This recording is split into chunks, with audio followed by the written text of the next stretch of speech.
I'm reviewing a beer that's got no name. It got shipped to me from Winnipeg. If it's from Winnipeg, you know who sent it to me. So please come along and sing it with me. We'll go one flight down. We'll go one flight down. We'll go one flight down. That was one flight down. Okay. Let's check it out.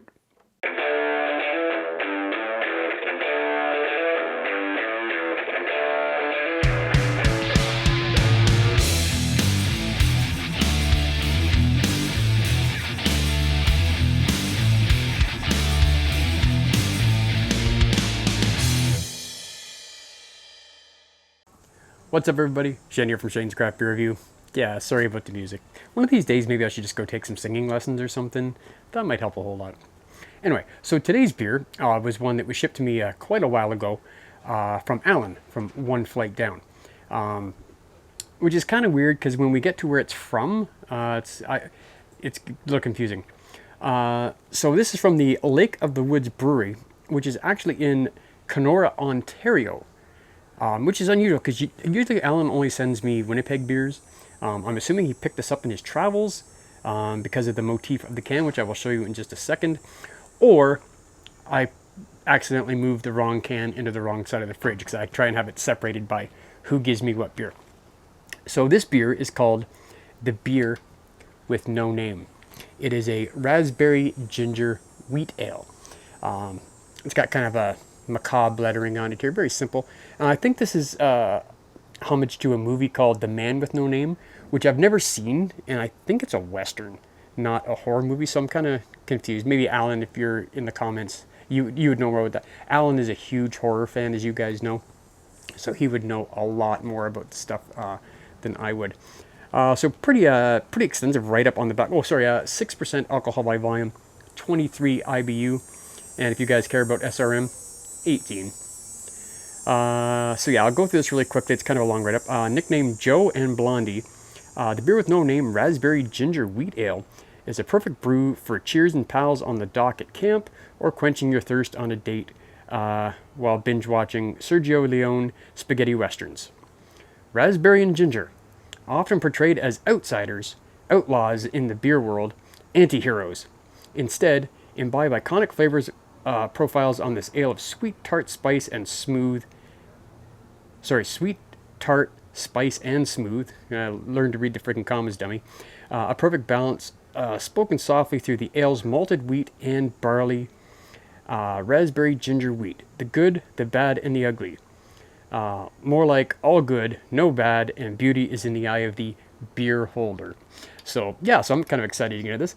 Beautiful warm day here, as you can see. I'm just in the middle of, actually, I just finished shipping out Alan's box from all his beers that he got from the Beer Reviewers Get Together, and as well I'm packing up Brian and Dave, so those will be coming out to you shortly. Actually, this video will probably come out after you get your package, so that's okay. Today I'm going to be using my Exchange Brewery glass, which is one of the many breweries we visited while everybody was here at the Beer Reviewer Get Together. It's mainly a sour beer making brewery. So guys like Brian loved it, Chase, all these guys that like the sour beers. I do not. I shouldn't say I don't like them. I'm not fussy on them. I've kind of grown accustomed to them. All right, so let's take a little look here at the color here, guys. Yeah, kind of a very hazy. I can't see through that, obviously, because of the puree I'm assuming they use. Kind of like a burnt, I don't know what it looks like. Yeah, kind of like that. It's like a burnt orange color.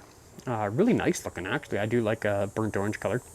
So let's get this on the nose. I'm expecting to get, like I said, raspberry ginger. Oh, tartness. Tartness right away. I'm assuming that's from the raspberries. Yeah, definitely getting the tartness. I'm not picking up any ginger, but I am picking up a touch of those raspberries. And as you can see, that head is dissipated down to nothing, which means that this is probably going to be a little bit more tart than Shane wants. But hey, you know what? I'm going to drink the damn thing anyway, and I'm going to enjoy it because it is a hot day, and That's probably the only time I can actually really handle sour beers is when it's a really, really hot day. Because it just seems to go really good. Yeah, and that head's just gone now. All right, so let's try this out. Alan, once again, cheers. Thank you very much, sir.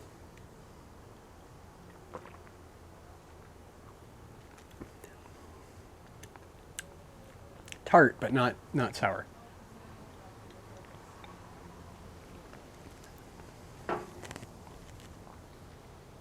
Okay, so it's quite a bit tart. It's not sour, so that's perfect. So I can handle this no problem. I am getting that raspberry up front. Not huge, but it's in there. It's like, oh, it's a nice little. The tartness is not overpowering the flavor, which is one of the things I hate about sour beers. The sourness just takes over. Sometimes you can't even taste what the beer is supposed to taste like. But I mean, that goes away after a couple sips. Thanks for educating me, Brian the Beer Snob, about that. He educated me about that years ago. I couldn't even take more than a sip of sours. He's like, no, just plug through it. And I did plug through it, and I've actually started to, I don't want to say enjoy sours, but you know what I'm saying. Anyways, yeah, so a little bit of the raspberry up front. Decent little mouthfeel on it. And I am, in the back end, I am getting a touch of that ginger. It's not super spicy, but it's more in the, like the aftertaste in the back of the throat. Yeah, you know what, this is quite enjoyable.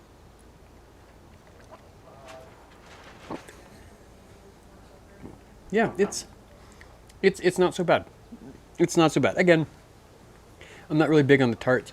I'm gonna give this a fair rating. I'm gonna give this a 3.5. It's not too bad. I would definitely drink it again. The can art on this is it's pretty primo. That's for sure.